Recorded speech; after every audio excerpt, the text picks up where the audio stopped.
I have loved sports for as long as I can remember. I started playing lacrosse in kindergarten. At the time, there were no programs for girls in kindergarten who wanted to play lacrosse, so my dad started one. This made the sport and my passion for it personal to me. Title IX is the law that is responsible for transforming women's sports in the last 40 years. This landmark legislation bans sex discrimination in any educational program receiving federal funding. One simple line in the 1972 law about discrimination in schools has changed everything.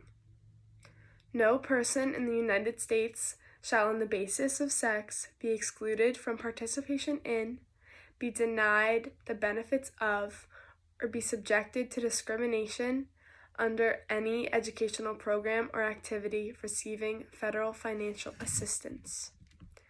Did you know that at the time Title IX was passed in 1972, just 3.7% of girls participated in high school sports? But today, more than 40% do, according to the Women's Sports Foundation. And the number of women playing at the college level has skyrocketed by more than 600%. Between 1972 and 2017, the number of girls competing in high school sports jumped from under 295,000 to 3.4 million, according to data from the National Federation of State High School Associations. This is an all-time high for girls' participation and the largest one-year jump since 2000. But girls' opportunities still haven't reached the level that boys were back when Title IX was passed, and high schools today provide 1.3 million fewer chances for girls to play sports.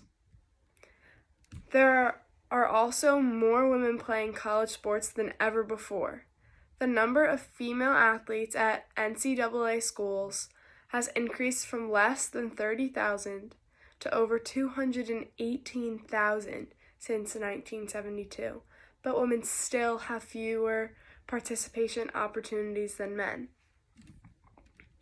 Women now make up more than half of all college undergraduates, but they still don't get an equal portion of athletic opportunities, and schools spend proportionally less money on them. For example, in 2010, at NCAA Division I schools, women made up almost 53% of the student body, but were under 46% of the school's student athletes. Women's teams receive just 41% of the money spent on head coach salaries, 36% of the recruiting dollars, and only 39% of overall athletic expenses.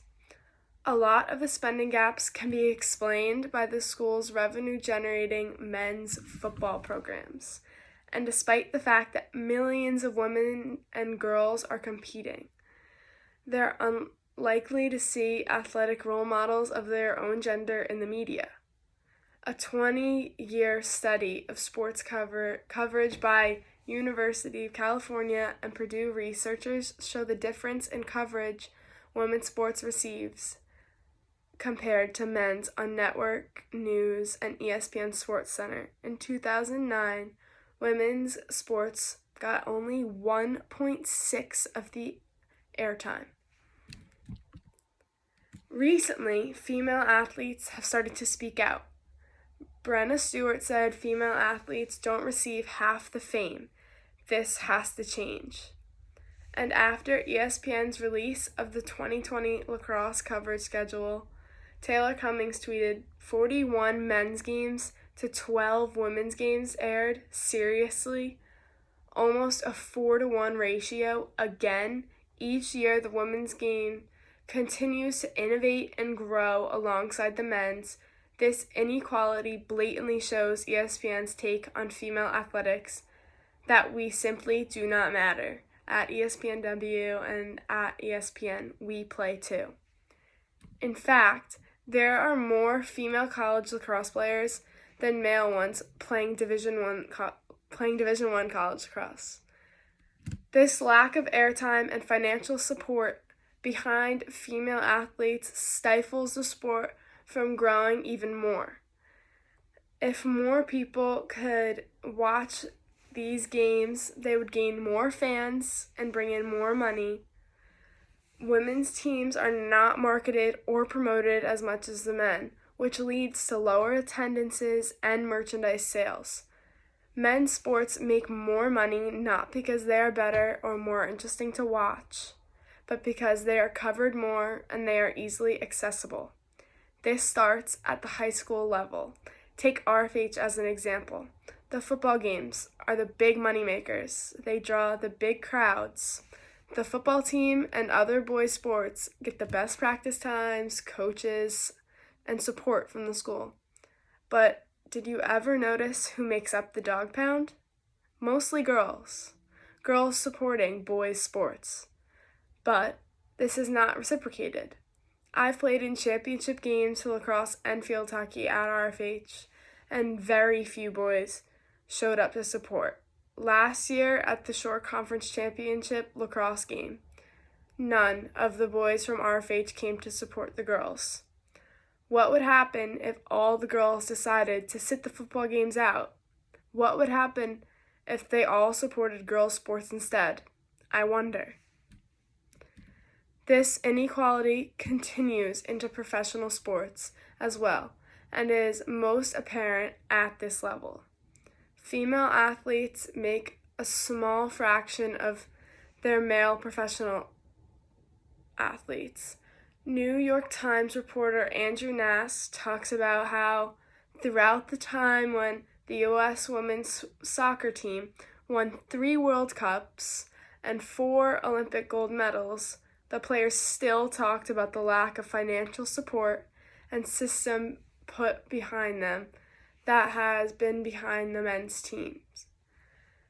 The U.S. women's soccer team is suing the USSF for equal pay. The lawsuit says that if the men's and women's teams won each of the 20 non-tournament games, women would earn a max of $99,000, while men would earn $263,320, and that women earned $15,000 for making the national team and men earned $68,750. Other professional women's teams are suing too, including the U.S. hockey team and basketball team. Brenna Stewart, a standout from the University of Connecticut, has played off-season on teams for China and Russia, as well as with the USA basketball team that's prepping for the next Olympics. Her base salary in the WNBA was $56,793 last season, and she earned $15,000 for her MVP title, $11,025 for winning the WNBA title, $10,000 for her place on the All-Star team, and $2,500 for playing in the All-Star game, for a possible total of $95,318. The Washington Post reports. Compare that to the average minimum NBA men's salary of $840,000. Most of these cases are still pending. It is my hope that female athletes are recognized and paid equally.